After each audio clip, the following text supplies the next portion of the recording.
Hello students, in this session we are going to continue with exercise 7.2. In that, question number 6. If 1, 2, 4, y, x, 6 and 3, 5 are the vertices of parallelogram taken in order, find x and y. Suppose in this question we have given a parallelogram. Parallelogram के 4 vertex होते हैं, we know that. अब उन चारों के coordinates हमें दिए हैं 1, 2, 4y, x6 एंड 3, 5. हमें इसमें जो x और y है, here we have y and here we have x, ये दोनों की वैल्यूज जो है वो फाइंड करनी है. ठीक है, so let us solve it. So as per the question we have a quadrilateral, specially it's a parallelogram.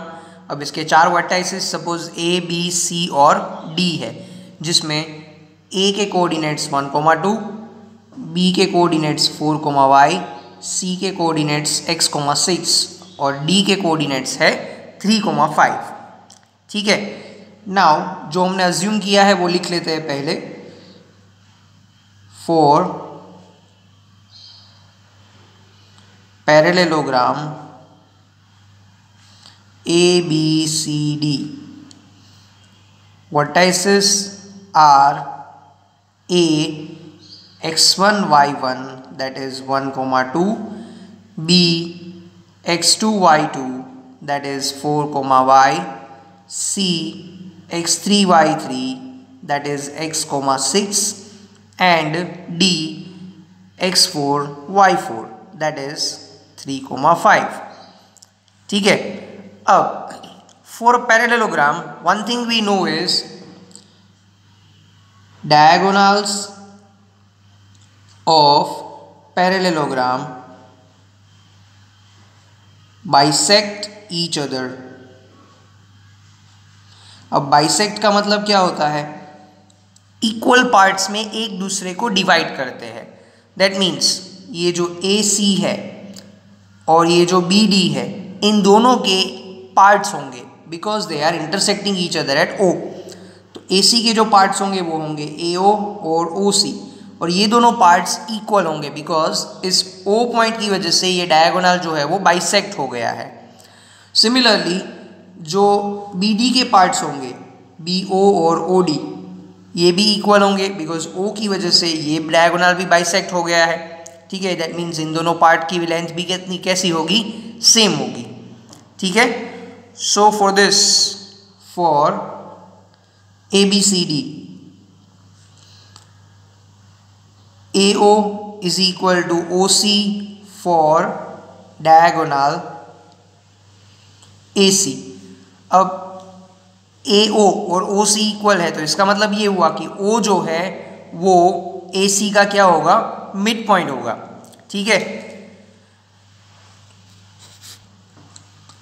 Therefore, O is the midpoint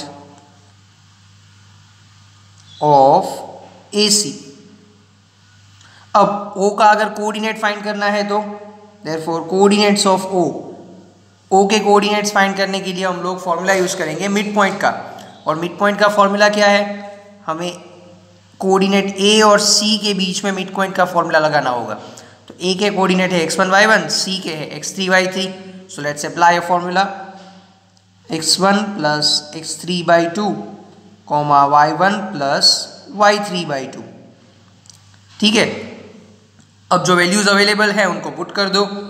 the values are x1 that is 1 plus x3 that is x upon 2,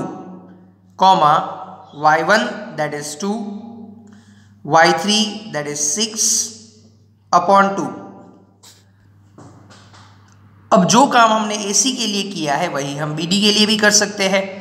BO और OD की length same है, इसका मतलब O जो है वो BD का क्या होगा? मिड पॉइंट होगा. ठीक है. और हम B और D के बीच में मिड पॉइंट का फॉर्मूला लगा सकते हैं. B के कोऑर्डिनेट्स है x2, y2 और D के है x4, y4. So let's apply the formula.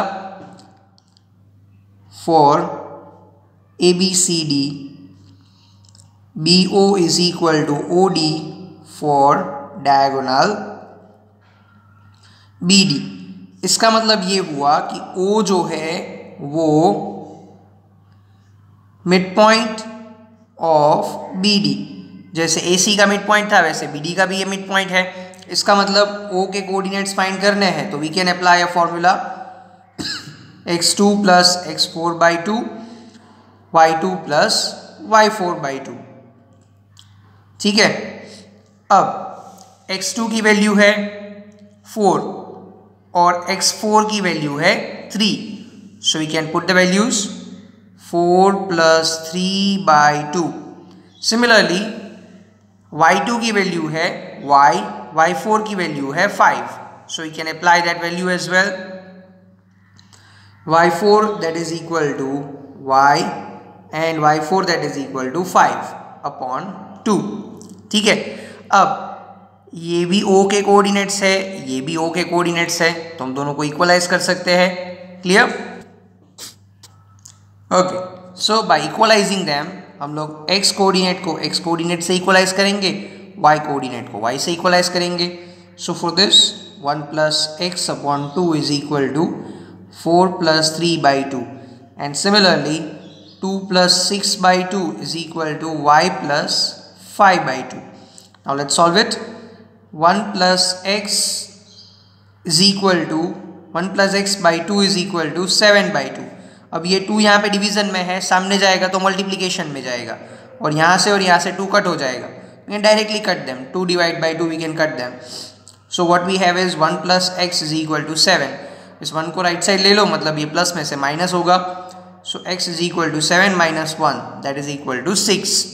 Similarly यहाँ से y मिल जाएगा, 6 plus 2 is 8/2 is equal to y plus 5/2। ये 2 और 2 कट कर दो, what we have is 8 is equal to y plus 5। इसमें से 5 को लेफ्ट साइड ले लो, दैट मीन्स वो प्लस में से माइनस होगा। So y is equal to 8 minus 5 that is equal to 3। So x की वैल्यू है 6 और y की वैल्यू है 3। क्लियर?